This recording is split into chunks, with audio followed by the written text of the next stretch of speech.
오늘 본문을 가지고 무엇을 해야 합니까? 무엇을 해야 됩니까? 라는 제목으로 함께 말씀을 나누겠습니다. 신앙생활 하면서 여러분들은 복음이란 단어를 들어보셨을 것입니다. 영어로 보면, 영어 성경에 보면 굿뉴스라고 되어 있습니다. 좋은 소식이죠. 좋은 소식. 여러분에게 매일같이 좋은 소식이 들리기를 주의 이름으로 축복합니다. 복음이라는 것, 굿뉴스라는 이 소식은 기독교에만 사실 존재합니다. 세상 종교에는 좋은 소식, 복음이라는 것이 사실 존재하지 않습니다. 세상 종교는 좋은 소식이 아니라 정보만 존재할 뿐이죠. 정보. 여러분, 정보와 소식의 차이가 무엇인지 아십니까? 정보는 아직 이루어지지 않은 일에 대해서 안내를 해 주는 겁니다. 예를 들어서 날씨 정보, 내일 이렇게 날씨가 이럴 것입니다 라고 예측을 해 주는 거죠. 그래서 사람들은 내일의 날씨를 듣고 내일은 우산을 가지고 가야겠다, 내일은 눈이 오니까 대중교통을 이용해야겠다 하면서 자신 스스로 결정을 하게 해줍니다. 물론 다음날 이 정보가 맞을 때도 있고 틀릴 때도 있습니다. 그래서 이 정보는 사람이 무엇인가 성취하고 또 편리하게 도와줄 수 있지만 불확실하다는 거죠. 요즘 사람들은 주식 또 비트코인 많이들 투자들 하고 계시죠. 그래서 전문가들의 의견, 정보를 굉장히 많이 듣습니다.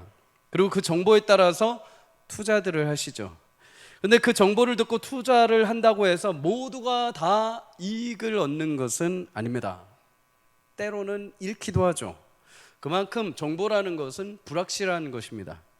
세상 종교도 이와 마찬가지입니다. 세상 종교는 모두 최초 어떤 사람에 의해서 만들어집니다. 그 사람이 가진 지식, 그 사람이 가진 배경, 그 사람이 터득한 어떤 깨달음과 지혜, 심지어 어떤 사람은 자신이 신적인 계시를 받았다 하여서 자기 확신에 차서 만들어 놓은 종교적인 정보들이 그 안에 담겨 있습니다. 이렇게 살면 신에게 갈 수 있고, 이렇게 하면 일반인보다 더 높은 경지에 이룰 수 있고, 이렇게 하면 다음 생에 네가 태어나게 되면 조금 더 고급한 집안에서 조금 더 고급한 신분으로 태어나게 될 것이다. 이렇게 사람들이 일반적으로 한 차원 더 높은 가치나 어떤 결과를 이룰 수 있는 정보를 제시해 줍니다. 근데 그 정보는 유한한 사람이 만들었기 때문에 불확실합니다. 그거 따라갔다간 큰일 나죠. 그런데 복음, 굿뉴스라는 것은 어떨까요? 여러분, 뉴스는 앞선 정보와는 다릅니다. 뉴스는 일어날 일에 대해서 도움을 주는 것이 아니라 이미 이루어진 일, 이미 일어난 일에 대해서 소식을 알려주는 겁니다. 고대 로마 시대에 뉴스를 전하는 전령이 있었습니다. 한 나라가, 군대가 전쟁터에서 열심히 적군과 전쟁을 하고 마침내 승리가 이루어졌을 때 장군은 그 소식을 성에 있는 왕과 백성들에게 전하기 위해서 전령을 보내게 됩니다.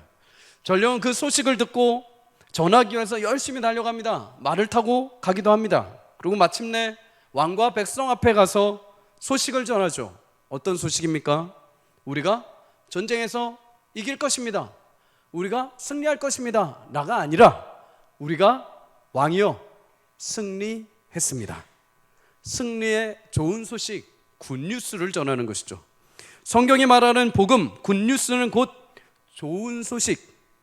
여러분, 이 소식도 마찬가지입니다. 이렇게 하면 하나님 나라에 들어갈 수 있다, 이렇게 하면 하나님께 갈 수 있다가 아니라 너희 가운데 이미 하나님께서 찾아오셨다. 생명의 주관자 되시는 하나님께서 죄 가운데 폭력과 배신과 죽음과 다툼과 비극 가운데 살아가는 너희 인생 가운데 매일같이 한숨 쉬고 한탄하며 무거운 짐 가운데 기쁨을 잃어버린 너희 가운데 구원으로 자유케 하시기 위해서 이 세상 나라 가운데 하나님께서 찾아오셨다. 이 세상 나라 가운데 매일같이 휩싸여서 죽음 가운데 매일같이 처절하게 살아간 너희를 위해서 하나님의 그 크신 권능을 가지고 하나님께서 침투해 오셨다. 이 나라의 영역을 하나님의 영역으로 바꾸시기 위해 하나님의 권능으로 찾아오셨다. 하나님의 다스리시는 통치와 능력의 영역이 너의 삶 가운데 이미 시작되었다. 그것을 가리켜 우리는 하나님 나라라고 하는 것입니다. 이 세상 나라의 하나님 나라가 시작된 것이죠. 원래 하나님께서 우리를 하나님 나라로 만드셨습니다. 그런데 죄로 인해서 이 하나님 나라가 깨어져 버렸죠. 죄로 인해서 이제 더 이상 우리는 하나님 나라하고 무관하게 세상 나라, 죄의 나라에 어둠의 권세에 살던 사람들입니다. 조금만 힘들면 무너지고, 조금만 힘들면 기분 나쁘고, 조금만 힘들면 사랑 잃어버리고, 조금만 괴로우면 낙심해버리는 죄 가운데 관영한 세상. 그런데 하나님이 우리를 그냥 놔두지 않으시고 하나님의 권세와 능력으로 이 땅 가운데 주의 나라를 회복하시기 위해 오신 줄 믿습니다. 그래서 성경은 이 복음, 굿뉴스를 천국 복음, 하나님 나라의 복음이다 라고 말합니다. 그러면 여러분, 이 천국 복음, 하나님 나라의 복음을 처음에 누가 외치셨을까요? 마태복음 9장 35절입니다. 우리 함께 읽겠습니다. 시작. 예수께서 모든 도시와 마을에 두루 다니사 그들의 회상에서 가르치시며 천국 복음을 전하시며 모든 병과 모든 약한 것을 고치시니라. 아멘. 예수님이 이 땅에 사람의 옷을 입고 태어나셔서 공생의 기간 동안 사역하시며 가르치시고 고치시는 일을 했습니다. 그와 동시에 천국 복음을 전파하셨습니다. 예수님을 통해 하나님 나라의 복음이 시작되었음을 알려주신 거죠. 그렇다면 여러분, 하나님 나라의 복음 시작되었음을, 그 소식을 들었는데 이것 정보 아닙니까? 이것도 그냥 찌라시 아닙니까? 가짜 이야기 아닙니까? 아니죠. 하나님은 이 뉴스가, 예수님을 통해 오신 이 소식이 결코 가짜 뉴스, 그냥 일반적인 정보가 아님을 확증하셨습니다. 그것이 무엇입니까? 예수님의 십자가인 줄 믿습니다. 예수님의 십자가, 죽음과 부활, 그리고 그로 인한 죄 용서와 죄 사함을 통해 예수님이 전하신 그 복음이 가짜 뉴스가 아니라 진짜이며 이미 그 나라가 우리 인생 가운데 찾아오신 줄 믿습니다. 사랑하는 성도님들, 예수님을 통해 시작된 하나님 나라가 여러분과 여러분의 가정, 우리 교회와 사업장과 직장, 학교에 충만하게 임하시길 주의 이름으로 축복합니다. 이제 내 인생과 가정의 주관과 역사는 평강의 왕요 의의 왕이신 예수님이 다스리실 것입니다. 예수님이 붙잡으실 것입니다. 직장에서 힘든 상사 때문에 어려운 가운데 처해 계신 분들이 계십니까? 그 상사 위에 통치자로 임하시는 하나님이 계심을 믿으시길 주의 이름으로 축복합니다. 사업장과 가정의 여러 일들과 여러 환경 가운데, 상황 가운데, 우리의 모든 일생 가운데 모든 전 영역이 하나님의 통치권 안에 있음을 믿으시길 주의 이름으로 축복합니다. 하나님의 섭리, 하나님의 거룩한 통치가, 다스리심이 여러분의 삶의 끝날까지 인도해 가실 것입니다. 하나님 나라는 결코 무너지지 않습니다. 예수님 십자가 부활의 승리처럼 여러분에게 임하신 하나님의 특권과 권능과 능력은 여러분 주님 앞에 서는 그날까지 여러분들을 온전하게 승리의 길로 인도해 가실 줄 믿습니다. 여러분, 오늘 본문에도 보면 하나님 나라의 영생에 관해서 예수님께 나와 질문한 한 사람이 등장합니다. 17절에 보면 그는 한 사람이라고 표현을 하죠. 평행복문이 담긴 마태, 누가복음에 보면 그는 청년이며 관리이며 큰 부자였다라고 말합니다. 부유한 관리가 급하게 뛰어와서 일반적으로 무릎을 꿇는다는 건 사실 쉽지 않은 일입니다. 그럼에도 그가 뛰어나서 심지어 예수님 앞에 무릎을 꿇었다는 것, 이토록 그가 채통을 지키지 않고 무엇인가 갈급한 질문이 하나 있다는 거죠. 그 질문이 무엇인가? 선한 선생님, 내가 무엇을 해야 영생을 얻을 수 있겠습니까? 여기서 얻는다라는 말은 원어로 받으면은 상속을 받는다라는 의미입니다. 이 청년은 당시 관리로서 승승장구하지만 동시에 젊은 나이에 큰 부자였다는 것. 어떻게 젊은 나이에 큰 부자가 될 수 있었을까요? 그것은 부모로부터 그 부유함을 상속받았다라는 것입니다. 사실 유대인들은 부유함을 가질 수 있는 존재들이 아닙니다. 50년마다 희년이라고 해서 모든 재물을 다시 주인들에게 돌려주어야죠. 그런데 부유함이 상속되고 상속되었다는 것, 큰 부자가 되었다는 것은 그 희년이라는 율법적인 계명이 지켜지지 않았다는 겁니다. 다시 돌려주지 않았다는 거죠. 그래서 부유함, 부모의 그 부유함이 자신에게 돌아와 젊은 큰 부자가 된 것입니다. 지금으로 따지면 소위 말해서 금수저인 것이죠. 제가 며칠 전에 뉴스를 보니까 저기 아랍 지방의 그 산유국, 석유가 나는 적은 우리하고는 돈의 개념이 좀 차원이 다르더라고요. 우리는 좀 해봐야 뭐 10억, 뭐 20억 이 정도인데 거기는 뭐 10조, 20조 이렇게 단위가 이렇게 높아지더라고요. 예. 여러분도 다 집에 1조씩은 있으시죠? 근데 어떤 아이가 있는데 그 아이가 이제 부유한 집안에서 태어난 아이인 것 같아요. 뭐 근데 그렇게 막 부유하지는 않습니다. 그냥 집에 동물원이 좀 있을 정도입니다. 동물원이 있고 이렇게 그 한 집 자기 방이 한 이 정도 되는데 여기에 막 신발로 막 도배가 돼 있고 자기가 좋아하는 걸로 도배가 돼 있고 심지어 외국의 유명한 축구 선수, 유명한 가수, 유명한 연예인들을 초대합니다. 초대해서 자기 집에 모아서 파티를 엽니다. 그 유명한 사람들이 바쁜데 어떻게 올까요? 돈 때문에 오는 거죠. 돈 받고 초청을 하는 거죠. 그러나 사랑하는 성도님들, 아무리 돈이 많아도 예수님을 초청할 수는 없습니다. 아무리 돈이 많아도 집이 부유해도 예수님을 내 것으로 삼을 수 없습니다. 세상의 조건으로 결코 예수님을 살 수 없습니다. 오직 예수님은 하나님의 은혜로 우리 가운데 찾아오신 줄 믿습니다. 여러분, 그 젊은 부자 관원 자신은 무엇이라도 늘 상속받고 무엇이라도 늘 가졌던 사람입니다. 그리고 마침내 이제 영생을 자신의 능력으로 소유하고자 하는 마음을 가지게 됩니다. 모든 자격이 되어 부모로부터 부유함을 물려받고 능력도 물려받고 이제 마지막 하나 남은 것, 영생마저도 자기가 소유하고 싶은 것이죠. 자신의 젊음, 유능함, 부유함을 끝까지 유지한 상태로 내가 이제 영생까지 취하면 완벽한 인생이 되는 것입니다. 그러나 마침 예수님을 발견하고 그 기대감 가운데 예수님 앞에 나아갑니다. 예수님 정도면, 저 정도 선한 능력과 저 정도 선한 하나님 나라의 복음을 선포하는 분이라면 저분 분명히 영생을 얻는 방법을 알 것이다. 그분 앞에 기대하며 달려갔죠. 그리고 질문을 했습니다. 그런데 예수님이 청년에게 의외의 대답을 하십니다. 네가 어찌하여 나를 선하다 일컫느냐? 하나님 외에는 선한 이가 없느니라. 여러분, 부자 청년은 당시 율법적으로 선하고 올바른 삶을 살기 위해 분명히 노력해온 사람입니다. 그에게 선이라는 것, 율법적인 도덕적인 선, 지킴, 죄를 짓지 않는 행동, 이것은 자신이 생각하기에 하나님 나라에 들어가기 위한 조건으로 생각을 했습니다. 그래서 예수님을 선한 선생님이라고 말한 거죠. 선한 선생님, 다시 말해서 당신은 내가 생각하는 이상적인 행동을 다 하신 분입니다. 내가 생각하는 모든 선함을 다 지키고 이미 하나님 나라를 누리고 계신 분입니다. 저도 그 방법 알려주십시오. 저도 제가 열심히 선을 행해서 그 하나님 나라를 얻고 싶습니다. 여러분, 자신도 세상적인 노력으로 율법을 지키며 선한 자격, 영생을 얻을 수 있다고 믿고 있었습니다. 예수님은 젊은 관원이 가지고 있는 이 선함의 기준을 새롭게 다시 알려주시죠. 하나님 외에는 선한 분이 없다.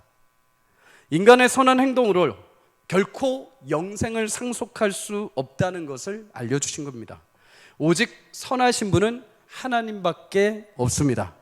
진리와 생명과 의와 거룩함과 영원함, 이 모든 근원은 우리 하나님뿐이 없습니다. 인간이 율법을 지켜서 선함에 이르러는 영생을 가지려 해도 그것은 불가능하죠. 하나님의 기준에 우리는 아무도 미치지 못합니다. 갈라디아서 3장 11절은 그래서 이렇게 말합니다. 우리 함께 읽습니다. 시작. 또 하나님 앞에서 아무도 율법으로 말미암아 의롭게 되지 못할 것이 분명하니 이는 의는 아멘. 누구도 율법의 행위로는 의롭게 될 수 없다. 율법의 기능, 오히려 우리가 하나님 앞에 연약한 죄인임을 알게 하십니다. 내가 이것을 지켜보려고 하는데 이게 안 됩니다. 이것을 해보려고 하는데 안 됩니다. 그래서 우리는 어디를 향합니까? 그래서 이 모든 말씀을 완성하신 예수님에게 자꾸 향하는 거죠. 예수님이 십자가로 향하게 됩니다. 하나님, 저같이 무가치한, 저같이 연약한, 저같이 불쌍한 죄인마저도 예수님의 은혜로 하나님 나라에 들어가게 하심에 감사드립니다. 그래서 율법을 보면 그 죄를 깨닫게 하심으로 우리는 계속 예수님의 십자가로 향하게 되는 것입니다.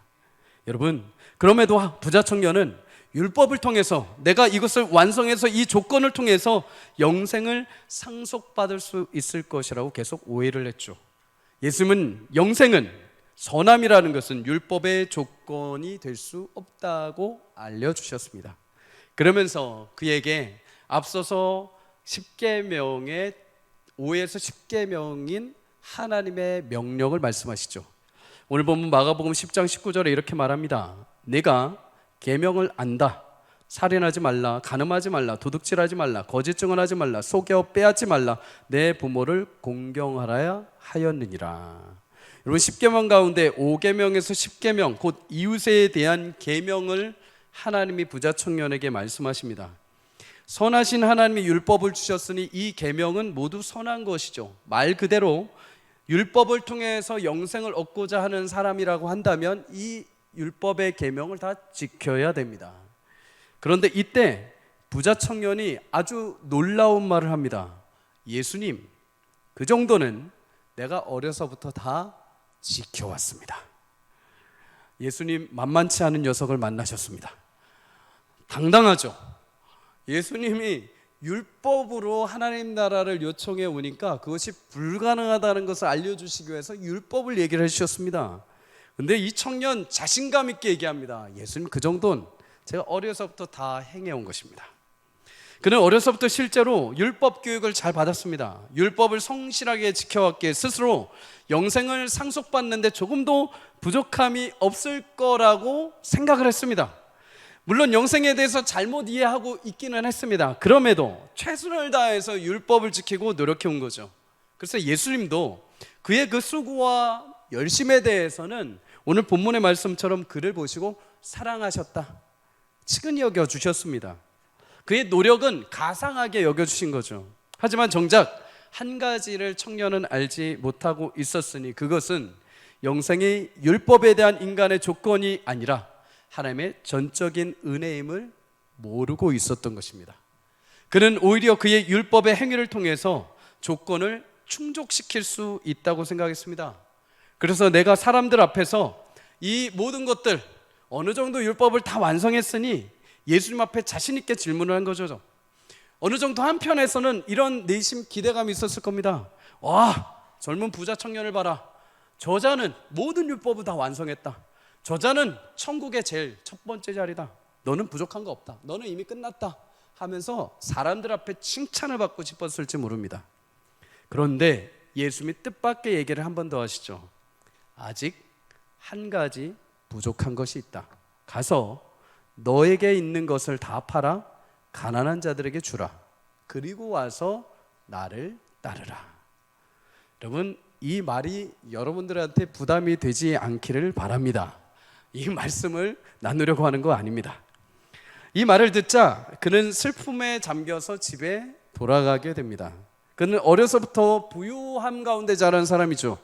그의 인생에 부족함이란 단어는 단 한 번도 들어본 적이 없습니다. 그의 인생에 모자라다는 단어와는 친숙하지 않습니다. 그는 태어날 때부터 부모의 부유한 유산을 상속받은 자로 모든 자격을 갖춘 사람입니다. 사람들이 보기에 율법을 잘 지키고 영생의 순위에 있어서는 저 사람만큼은 1순위로 들어갈 것이다 라고 생각한 사람입니다. 이제 예수님께서 영생까지 선포해 주신다면 그는 완벽한 존재가 되죠. 그런데 인생에 단 한 번도 내가 들어보지 못했던 부족하다라는 단어를 그는 자신이 존경하고 선하다고 여긴 예수님으로부터 직접 듣게 됩니다. 그리고 결정적으로 예수님은 그가 가장 중요시 여기는 것을 들춰내십니다. 바로 네 재물을 팔아 가난한 자들에게 주라. 그는 부와 젊음과 능력, 그것을 잃지 않고도 얼마든지 내가 나의 노력과 나의 조건으로 영생을 얻을 수 있을 것이라고 생각했죠. 하지만 예수님은 그것은 불가능하다라고 선포를 해주신 것입니다. 네가 율법을 모두 지켜서 그것으로 천국을 간다고 하는데, 그러면 내가 말하는 것 선하다고 여겼는데 이것까지 지킬 수 있겠느냐라고 제시를 했을 때 그는 그가 가진 한계를 맛보게 됩니다. 그것이 무엇이냐? 물질입니다.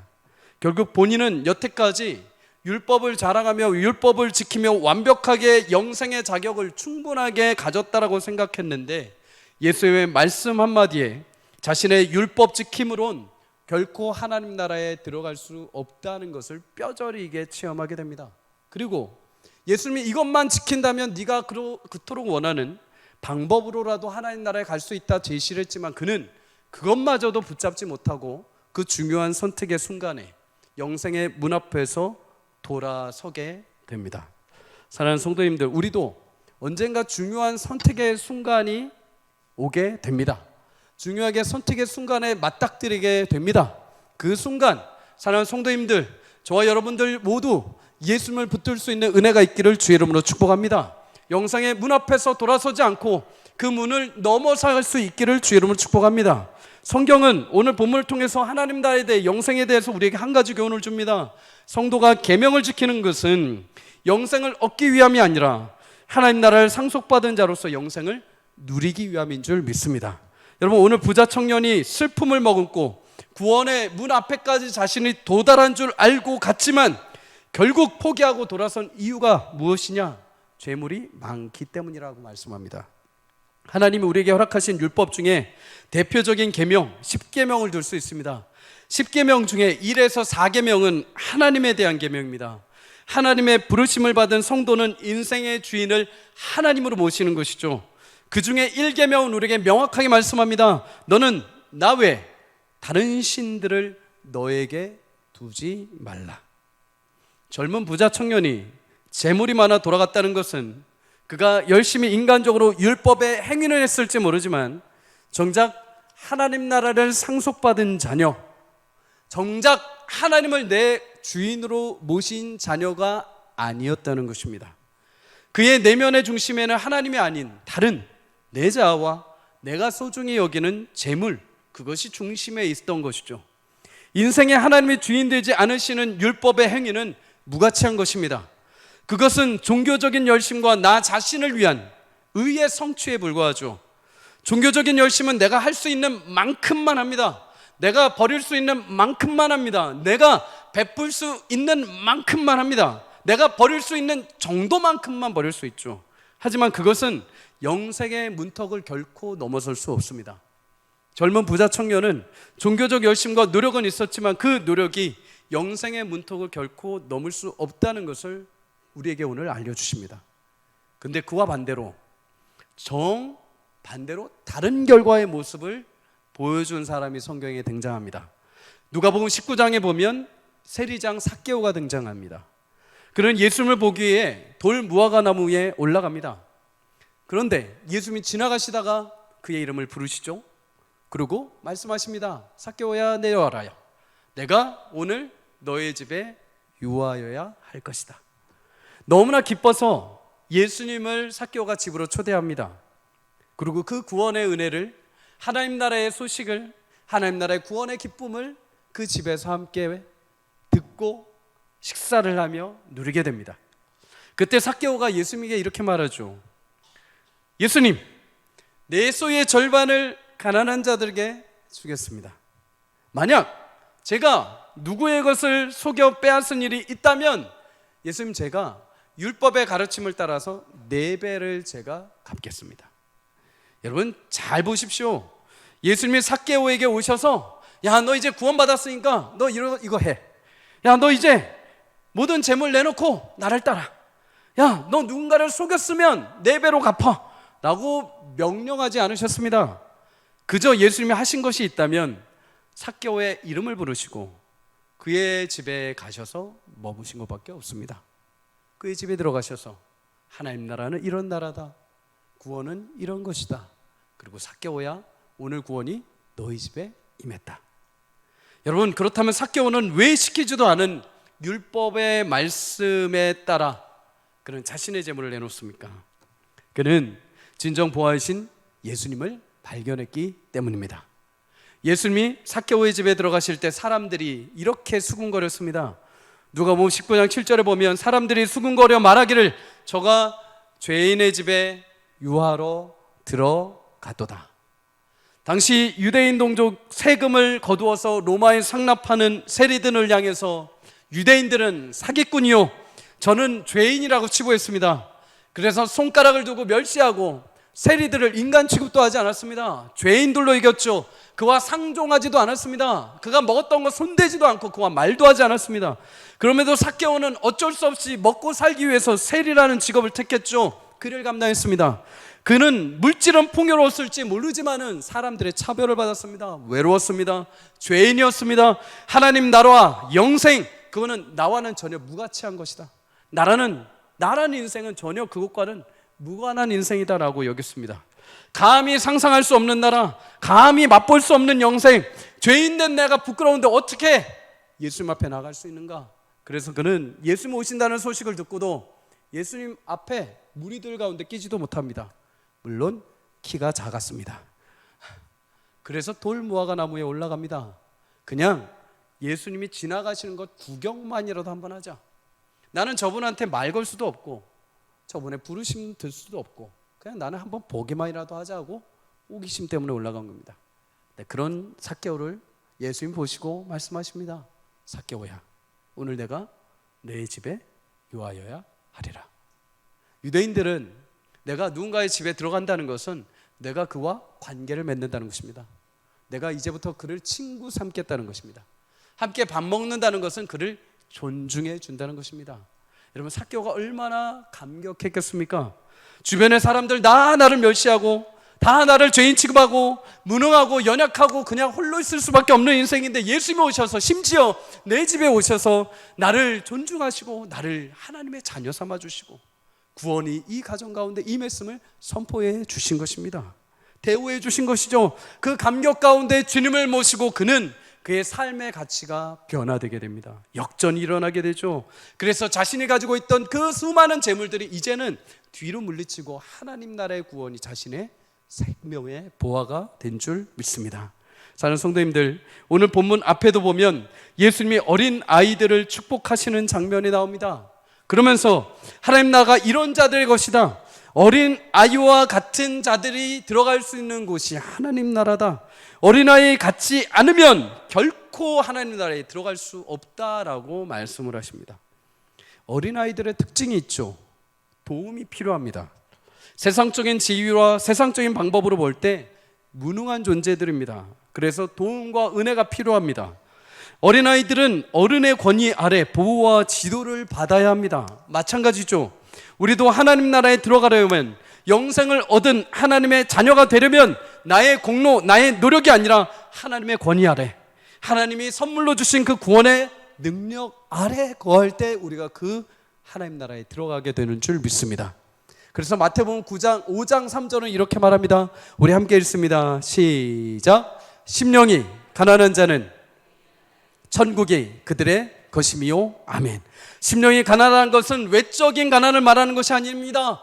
하나님 나라 앞에 자신의 무능과 자신의 무지를 깨달은 자들, 마치 길거리에서 기도할 때 바리새인들이 나를 봐라, 나처럼 하나님 나라에 완벽한 자가 없다, 기도하면서 주님 앞에 자랑하며 기도했던 바리새인들이 아니요, 하나님 저는 무가치한 존재입니다, 무능한 자입니다, 하나님 앞에 감히 기도할 수도 없는 자들입니다 하면서 구석에 앉아서 머리를 땅에 박고 하나님 저를 긍휼하게 주십시오 하고 기도했던 죄인들이요, 바리새인들이 아닌 하나님 앞에 처절하게 자신의 죄를 고백하고 무능했던 자들, 그런 자들이 하나님 나라를 보게 됩니다. 사랑하는 성도님들, 우리도 마찬가지입니다. 예수님은 그의 사역 가운데 분명히 말씀하셨습니다. 나는 의인이 아니라 죄인을 부르러 왔다. 인생 가운데 무능과 연약함 가운데 빠져있는 자들을 위해서 내가 하나님의 권능을 가지고 하나님 나라를 이 땅 가운데 완성했다. 사랑하는 성도님들, 오늘도 무지함과 연약함 가운데 계십니까?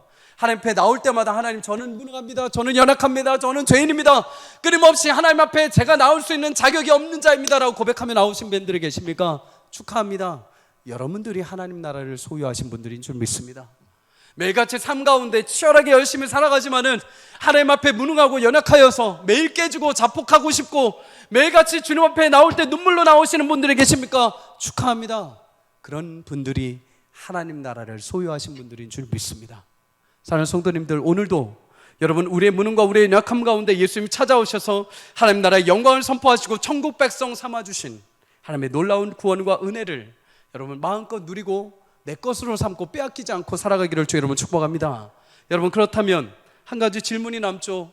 그렇게 우리가 아무런 자격 없는데 예수님이 오셔서 하나님 나라를 이루시고 우리를 그의 자녀 삼아주셨다면 도대체 계명은 무엇인가? 계명은 왜 주셨는가? 계명을 지킴으로 의에 이르지 못한다면, 하나님 나라에 들어갈 수 없다면 도대체 우리는 계명을 왜 지키는가? 오늘 예수님은 젊은 부자에게 19절에 일명 5번째에서 10번째까지의 계명을 말씀하십니다. 신기하죠 여러분? 만약에 여러분이 예수님이라면 무엇을 말씀하시겠습니까? 주님, 제가 어떤 계명을 지켜야 천국 가겠습니까? 하나님을 모셔라, 하나님을 섬겨라, 하나님을 사랑해라. 그런데 예수님이 뜻밖의 말을 합니다. 내 부모를 공경해라, 이웃을 사랑해라, 살인하지 말라, 간음하지 말라, 거짓말하지 말라. 이웃에 대한 말씀을 합니다. 여러분, 이것은 앞선 첫 번째부터 10번째 모든 계명, 곧 하나님 사랑의 완성, 율법의 완성을 말씀하시죠. 너가 하나님을 사랑하는 것처럼 내 이웃을 사랑해라. 이것을 지키라는 것입니다.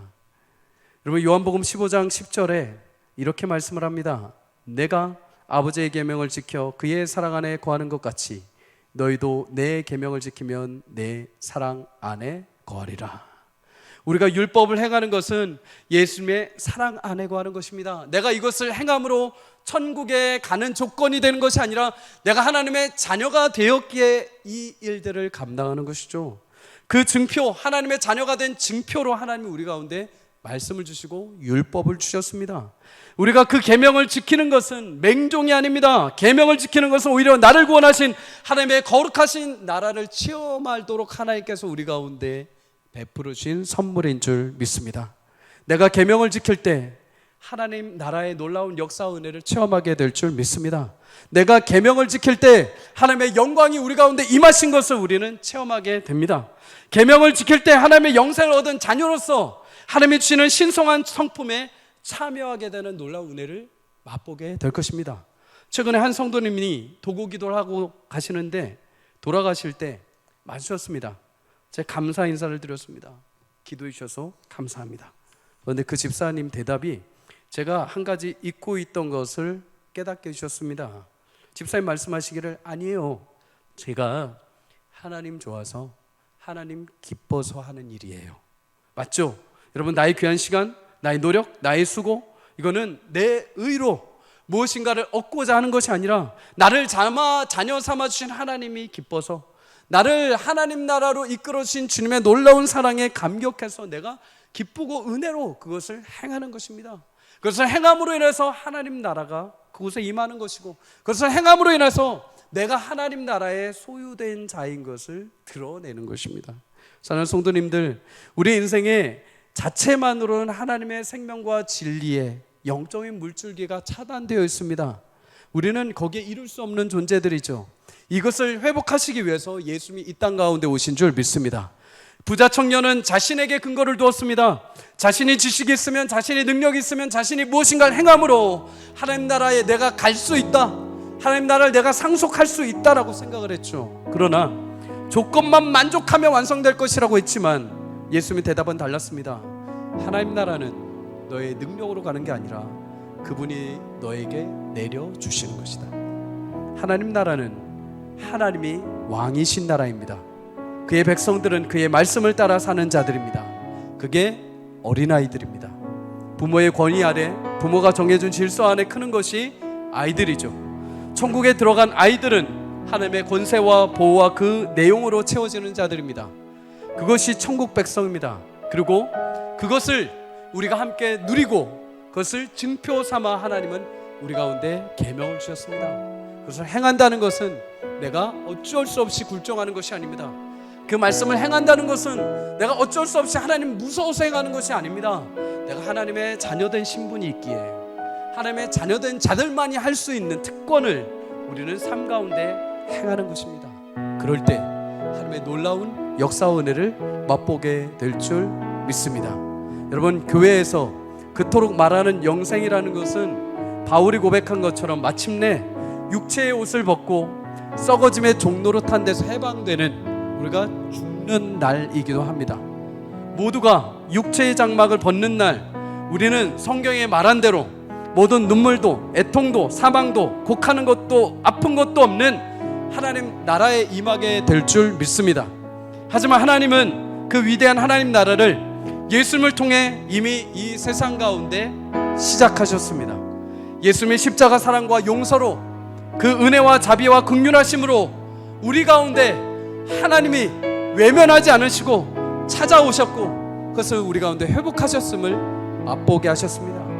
그리고 이제 우리는 하나님의 그 율법을 지킴으로 인해서 하나님 나라가 정보가 아니라 소식이라는 것을 세상에 알려주는 자들이 되었죠. 이제 여러분들이 삶의 현장에서 내가 주의 말씀을 따라 용서할 때, 삶의 현장에서 무릎 꿇고 낙심하는 것이 아니라 오늘도 영원한 길과 진리와 생명 되신 예수님을 따라 다시 일어나 힘을 내 걸어갈 때, 물론 나와 전혀 무관한 자이지만 하나님의 사랑으로 긍휼의 손길을 내밀 때, 이것이 지금 당장 내 눈에 이익이 되지 않지만 하나님 주신 성실하신 마음으로 그것을 내 직장과 사업장 가운데 행할 때, 그 작은 곳에서부터 하나님 나라가 시작되는 줄 믿습니다. 사랑하는 성도님들, 이제 내 삶 가운데 누군가를 향해 하나님의 거룩한 섭리와 사랑과 하나님께서 주시는 귀한 은혜가 있음을 드러내는 복된 인생이 되기를 주의 이름으로 축복합니다. 예수님부터 시작된 하나님 나라의 복음은 이제 예수님을 통해 제자들에게, 또 사도 바울을 통해, 그리고 수많은 믿음의 선진들을 통해서 지금까지 흘러 내려왔습니다. 예수 그리스도의 거룩한 복음을 붙들고 이 미개한 나라 조선 땅에 120여 년 전에 선교사님들이 목숨을 걸고 이 땅에 찾아와 복음을 증거했습니다. 그 당시에 아무것도 보이지 않았습니다. 미개한 나라, 병원도 없고 학교도 없고 하루하루 살아가기 바쁜, 먹고 살기 바쁜, 문명이 발달하지 않는 이 조선 땅에 작은 씨앗의 복음을 가지고 이 땅에 왔습니다. 그리고 수많은 선교사들의 보혈의 피가 흘렀습니다. 그리고 그 예수님의 보혈의 은혜는 그 복음을 받은 1세대를 통해, 그리고 2세대인 여러분들 통해, 그 오늘 3세대 이 자리에 있는 우리 젊은이들 통해, 그리고 마침내 우리 살아가는 4세대인 우리 자녀들에게까지 그 복음의 하나님 나라가 흘러가게 될 줄 믿습니다. 여러분을 통해서 그 복음의 나라, 이미 우리 가운데 임하신 하나님 나라가 멈추지 않고 계속 이어져 가기를 주의 이름으로 축복합니다. 할머니, 하나님 나라는 어디 있습니까? 아빠, 하나님 나라는 어디 있습니까? 라고 물어봤을 때, 하나님 나라는 그냥 죽어서 가는 데야, 죽고 나면 그냥 가게 될 천국이야 라고 말하는 것이 아니라, 얘야, 하나님 나라는 예수님을 통해서 너의 인생 가운데 이미 찾아오셨단다. 네가 낙심 가운데, 네가 나중에 어려운 일이 일어날 때, 네가 어디로 가야 할지 몰라 길을 방황할 때, 그때 얼마든지 주님 앞에 구할 때 주님이 임하신 하나님 나라의 역사로 너의 길을 인도해 가실 거란다.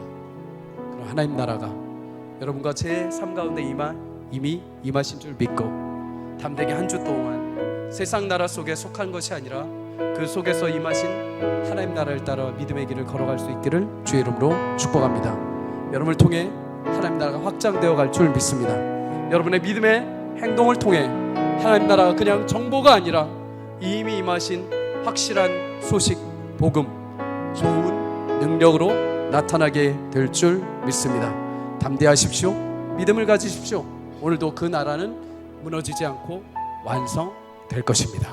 한 주 동안 이 믿음을 가지고 승리하는 저와 여러분이 되시기를 주의 이름으로 간절히 축복합니다.